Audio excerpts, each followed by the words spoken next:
Hey guys, it's Sheri Vegas here, and in this tutorial I'm going to show you how easy it is to DIY your own Moroccan style foot ottoman. Me and Coco are going to show you how super simple this is, and the fact that it only took me 3 items to create this super cool and super stylish ottoman.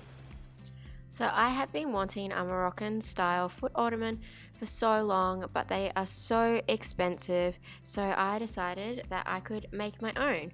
When I was shopping in Kmart, I saw these bath mats and thought they would be perfect for what I was after, and you'll be surprised how easy this is to make, and I feel like it looks really good considering it only cost I think $30 in total instead of a few hundred, which I would have paid if I was to buy an authentic one.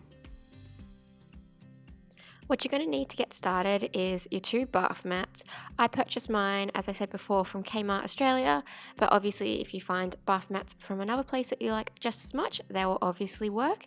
You're going to need 2 cushions. I bought these ones from IKEA, and then you're going to need a needle and thread. So I used quite a thick thread because I need it to go through both bath mats. So I think it was actually called a yarn thread and quite a thick needle.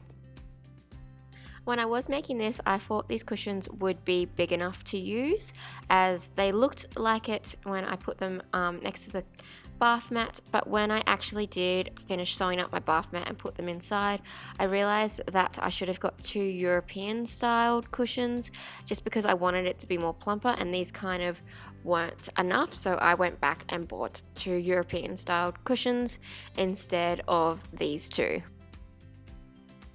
Then I just laid one of my bath mats lengthways and got my other one, and I put that in the middle of the one that's laying lengthways, and you can always use a measuring tape or you can eyeball it just to see if you've got it in the right position. Then I'm going to start stitching this together. Now I decided to keep the tassels on my bath mat because I thought it would add more into the Moroccan style, but obviously if you just wanted to take this idea and not do a Moroccan themed, then you could cut off the tassels. They were a little bit annoying, they did get in the way when I was trying to sew it, so it would have been easier without tassels, but I do like how that turned out in the end with the tassels. So I've just gotten my yarn and I've got my big sewing needle, and I'm just starting off by doing a really good knot because obviously I do not want this to start to fall apart when I use it. So I think I did like 3 or 4 knots just to make sure that it wasn't going to go anywhere. The stitch I decided to use for this is called a blanket stitch, and I just wanted to use it because I thought it would keep it nice and strong, because this will be getting a little bit of wear and tear as it will have people's feet on it. This is a super simple stitch to do. All you want to do is poke up your needle through your last stitch and pull it through tightly to the side, and that is how you create your blanket stitch.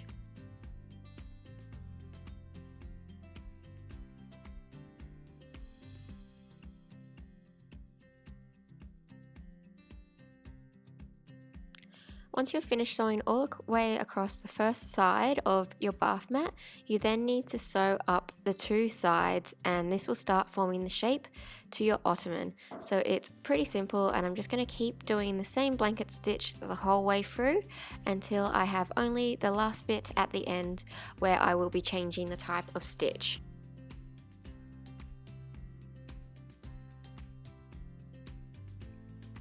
So all you need to do now is just use the blanket stitch again to sew up the 2 sides. This does not take long and it is pretty simple to do. Now I have the bottom of my ottoman sewn plus the 2 sides. I'm just going to finish sewing up the other side to my ottoman. Just make sure you have your tassels hanging out when you are sewing them up and don't have one that gets caught in, just because then you lose the effect of the tassels. So it's pretty simple, and I sewed that all up, which I didn't feel like I needed to show you guys again because it's the same stitch. And then this is where I worked out that my pillows were not big enough. So I put them in and they look like they would be, but I felt like it just needed to be plumped up more. So I swapped these cushions out for some European ones. Once you have the cushions inside your case, you do need to change the type of stitch because you can no longer flip it inside out and do the other stitch. So I have now changed it to a hem stitch, which I was very lucky because the bath mat is a bit furry and you can actually not see the stitching when doing it, and I am not the neatest stitcher to begin with, but that's the only change that I did, and I just followed the same steps that I did before, and then I just finished it off by tying it nice and tight. Thank you guys so much for watching this. If you enjoyed this video, don't forget to give it a big thumbs up, as it really does help me out. And I want to know your thoughts. Would this be something that you would make yourself at home? And don't forget to subscribe, as I love to post DIY videos all the time.